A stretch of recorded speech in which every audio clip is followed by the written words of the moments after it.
My name is Austin Parsons. I do a lot of acting and writing and probably a lot of fluffing. No, just kidding. We'll, we'll cut that. We'll cut that.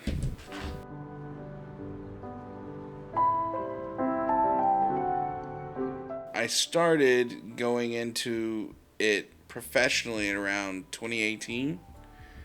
I was studying, before that to make an actual living out of it. It was about 2018, and then the pandemic hit. I kind of bounced back into it last year, so 2021.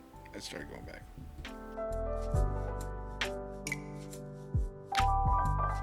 My technical first set was actually in 2012. I didn't get paid for it, but I was doing everything. I was working camera, lighting, sound, whatever. And I also even had a small role. It was like, I want to say 5 words. I said, and then yeah. But that was an interesting, experiment for myself because I had never worked on a film project, and I knew I wanted to work in film when I was a kid. So getting that opportunity in the town where I was living, I just turned 20. Having that opportunity was something interesting. But I ended up developing some good relationships, and that's something that I learned very early in my career, is that relationships are everything.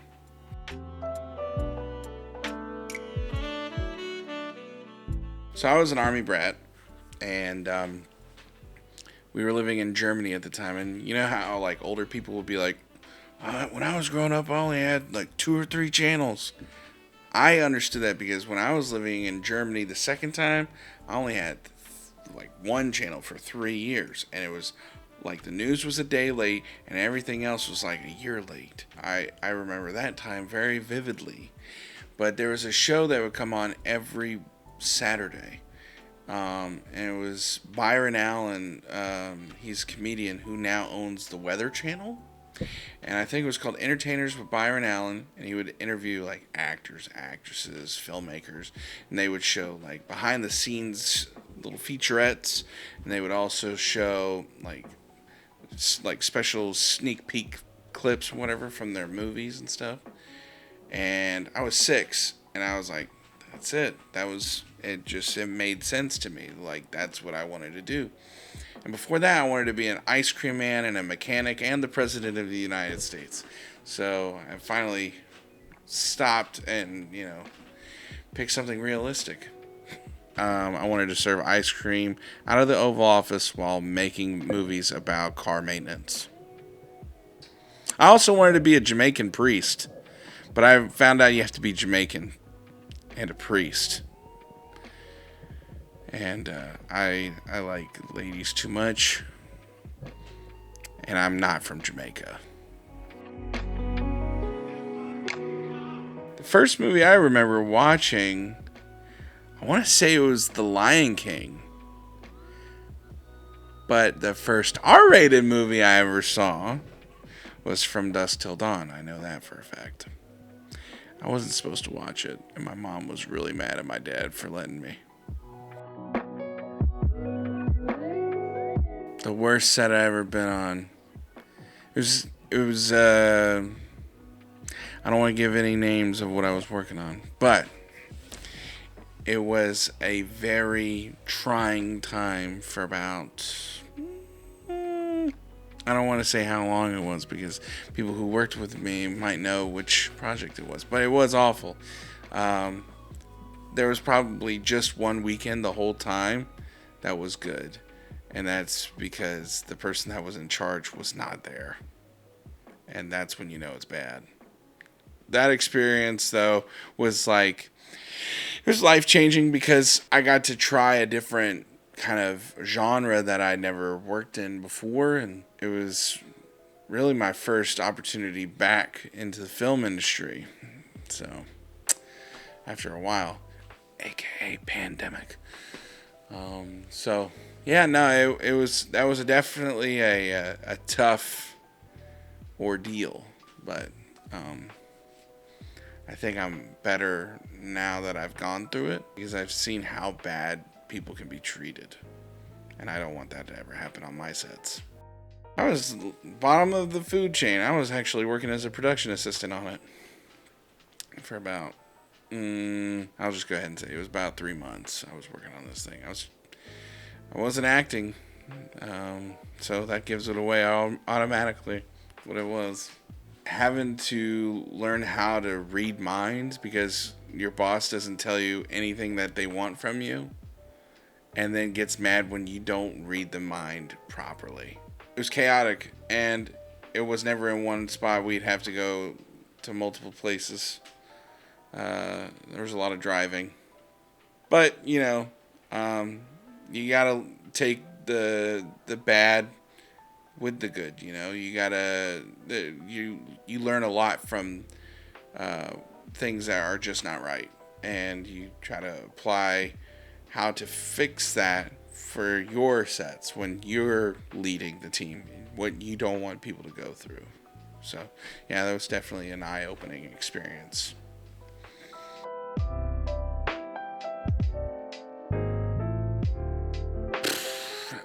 It's hard because I wouldn't say I have a specific favorite, but I have a couple favorites. And I would say when it comes to a project, the ones that really stand out are the ones that they don't feel like work. They feel like you're just with your friends and you're just making something, and it's fluid. It moves the way you want, and everybody's happy. Yeah, there's good kind of stress involved because that's just what happens when you're trying to make it the very best you can.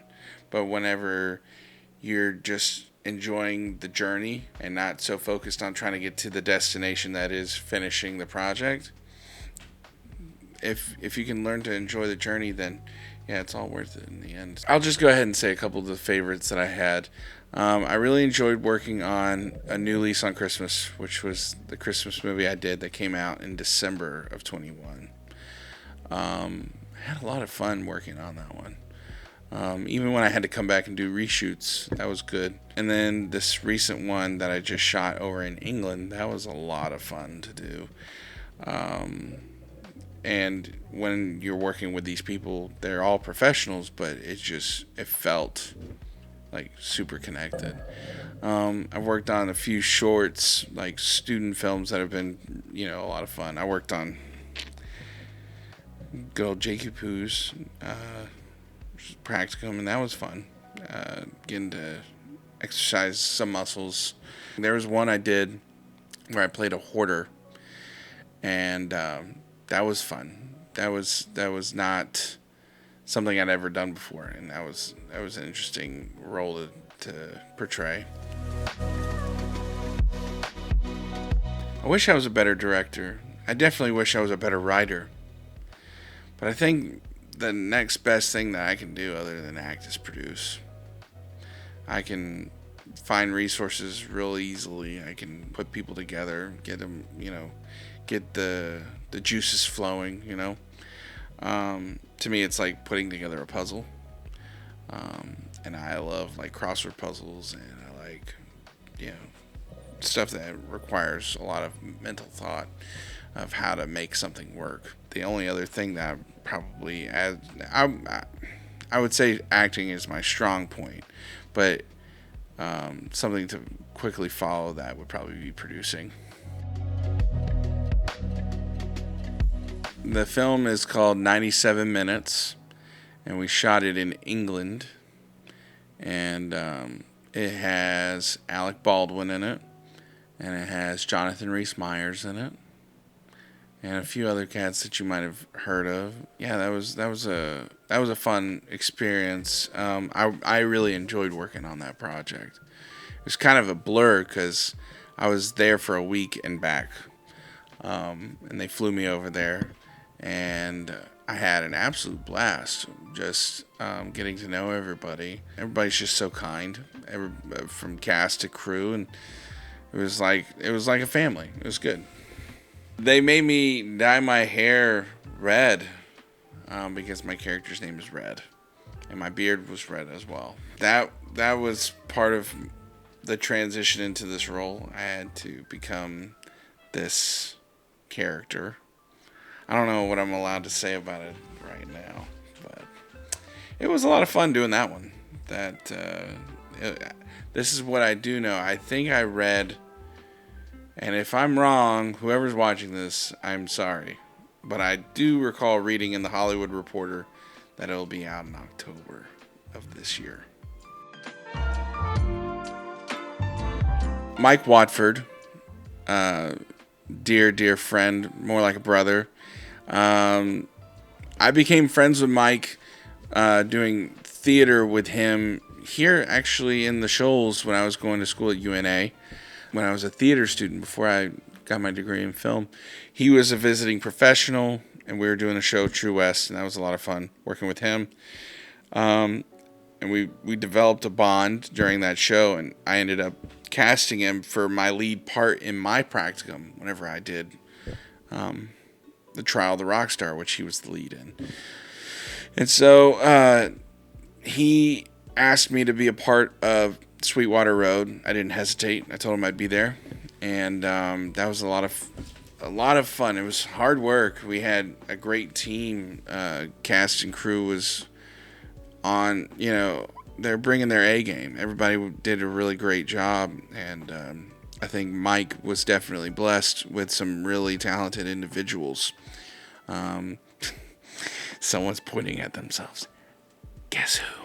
No, Sweetwater Road was really good, though. It was a fun time, like one of those moments I was saying where everybody felt like a family. I would just say that I felt like everybody kind of grew as artists together during that process. So I worked as a unit production manager type for here in the Shoals, and then I have a small part in it. I guess I'm allowed to say that since it's on IMDb. But yeah, that was a lot of fun to work on that, and I'm really excited to see where Mike takes this project. And we have a premiere happening here in the Shoals on July 30th. I do have another Christmas movie I'm supposed to be working on. Don't ask me when. I don't know what I'm supposed to be doing for it either. I know that they want me to act in it. That's as much as I know. And how that came about was after we got done filming Sweetwater Road, I flew straight to Los Angeles to do the screening of A New Lease on Christmas. And there was some executives there, and they were like, "Hey, we really loved your work." It's so weird saying people liked my work. But they were like, "We really loved what you did in the movie. Would you like to do another Christmas movie, but with us?" And I was like, "Sure." So yeah, I've agreed to do another project or a few projects, I think, with them. But then there's this other special project I've been working on. I don't feel comfortable. Ooh, I think that's an ant. I killed an ant on the table. There's a special project I've been working on for the last year or more.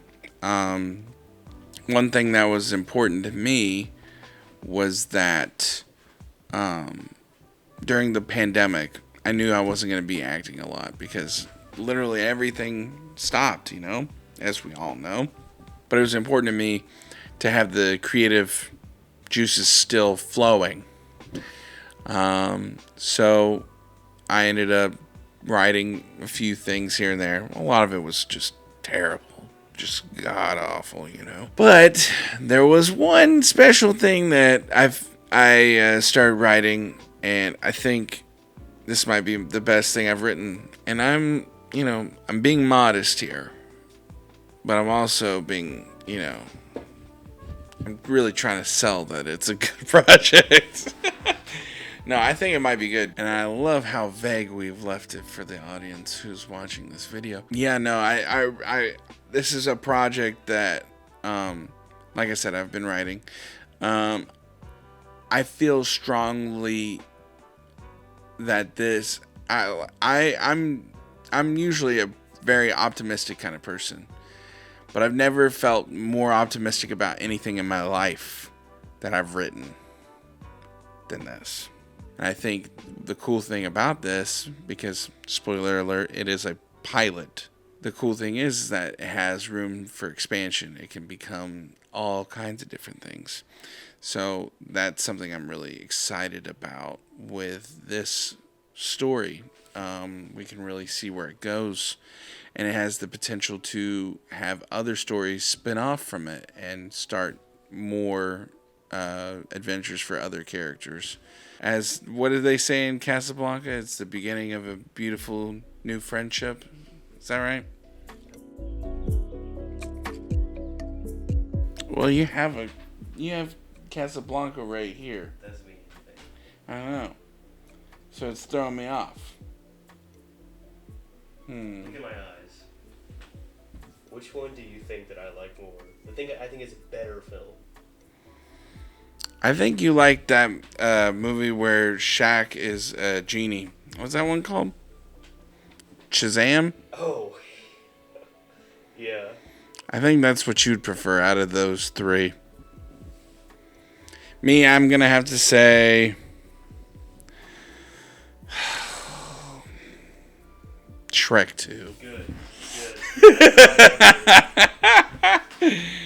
Shrek 2 is so good. I mean, it is good. I heard Paddington 2 is really good. I haven't seen it. So a film just came out that talked about Paddington 2.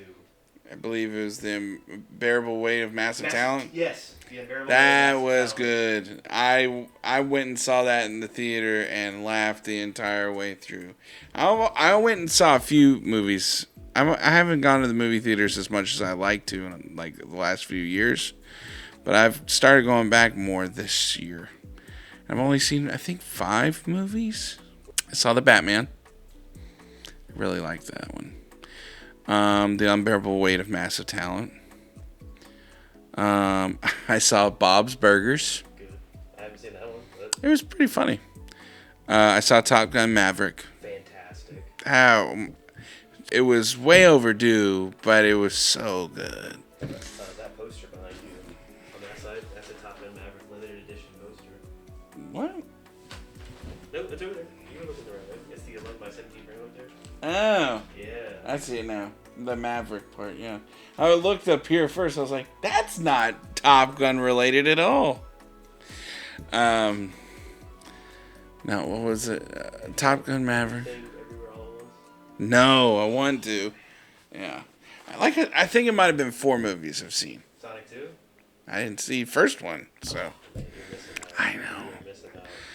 That's whatever. Sonic 2's up there with Shrek. Yeah.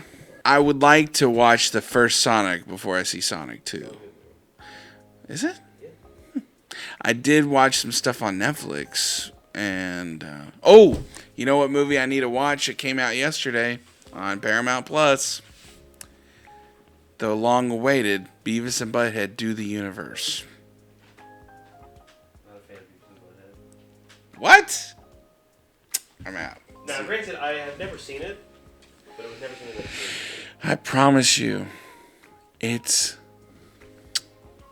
Chef's Kiss. I promise you, Beavis and Butthead, the show, it's Chef's Kiss. And Beavis and Butthead Do America is so good. You gotta give it a chance. Alright. I'm gonna watch South Park first and then I'll... South Park ain't got nothing. Listen, they're on 2 separate... It's like trying to compare hockey and basketball. Okay? They're 2 separate sports, you know? They're 2 separate things. Speaking of pluses, I have a new show that's coming out on Crackle Plus that you should check out called Salvage Marines. And it's got Casper Van Dien in it from Starship Troopers. Nice guy. He's a great friend. Armand DeSante's in it. Peter Shinkota. Now that's my dude. Jennifer Wenger. That's Casper's wife. What? Jennifer Wanka. Not Wanker. It might be Wenger. I'm just going to call her by Jenny Van Dien because that's Casper's wife. It's a sci-fi show. It's about these space marines. It's like years down, like years into the future kind of thing. And it was a really cool project. We shot that in Louisiana. They brought me out there because none of the guys were jacked looking like me. No, to be honest with you, I was very fortunate to make friends with a guy named Jamie Thompson, who's brought me on to the Christmas movie Salvage Marines and 97 Minutes. Very grateful to him, and he gave me this opportunity to work on a really cool show. And that was I got to do like tactical operations training. We went to a prison and learned how to properly shoot like these semi-automatic weapons, so that way we could learn how to look authentic on screen. There's some really cool moments. We did formation training together. Basically, did our own basic training together, and that was fun. And really excited to see how this one looks. But you should check it out, Crackle Plus. I think it's free to sign up. What advice would I give up-and-coming filmmakers? I would say understand it's a journey. Everybody's journey is different. Don't take it too personal when people aren't next to you when you're still moving forward. That's a hard lesson I've had to accept, because there's some people that are still chasing after it like I am, and some have gone off to do other things, and that's okay. That doesn't mean that they won't help you, and that's gonna lead me to this next thing, and that is relationships are important. They're everything. If I hadn't had a good, solid friendship with Jamie Thompson, I wouldn't have had the opportunity for Salvage Marines. I wouldn't have the opportunity to do 97 Minutes. So, it definitely matters to nurture these relationships, because you never know where it's going to take you. And always be willing to, go get outside of your comfort zone, because you never know. You might find something that you're really good at when you step outside of what's comfortable. Prepare for the unexpected, as in prepare to face unexpected things. You can't prepare for everything. You can find me on Instagram at official Austin Parsons. Same with Facebook. Look up at official Austin Parsons. I have a Twitter. I think I'm at capital M, capital A, capital P's, but at Mr. Austin Parsons. But I don't really use Twitter all that much, so don't bother with it. I don't do TikTok, and people tell me I should. So who knows? I might have a TikTok in the near future, and if that's the case, maybe there'll be a link for it down below. Make sure to click like and subscribe, and click the bell for notifications. Did I do that right? Smack the microphone. No, give it a smack.